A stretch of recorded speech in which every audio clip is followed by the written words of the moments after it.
Iubitorii filmului Avatar, partea a doua, au parte de vești bune. A fost anunțată data lansării filmului, dar pe ecrane nu va ajunge atât de curând pe cât v-ați așteptat. Regizorul canadian James Cameron a dezvăluit că Avatar 2 se va lansa în 2020, urmând ca următoarele 3 continuări să fie lansate în 2021, 2024 și 2025. Cameron a scris: "Este minunat să lucrez alături de cea mai bună echipă din branșă. Avatar prinde aripi pe măsură ce am început producția simultană la cele 4 succesiuni. Călătoria continuă în 18 decembrie 2020 pentru Avatar 2, 17 decembrie 2021 pentru Avatar 3, 20 decembrie 2024 pentru Avatar 4 și 19 decembrie 2025 pentru Avatar 5.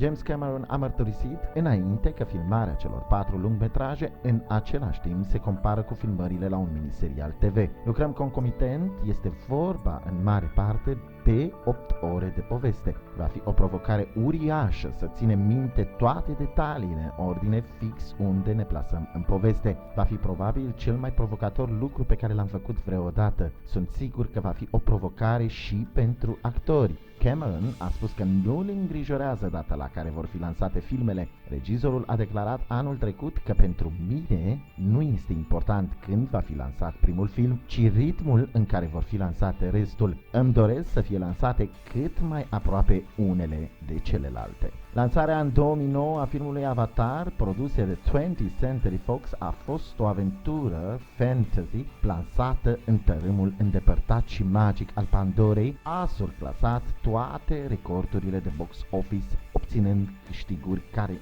nu au mai fost atinse deocamdată, de 2,8 miliarde de dolari la nivel mondial. Nu uita să dai like și follow paginii dacă îți plac postările noastre. Vă mulțumim!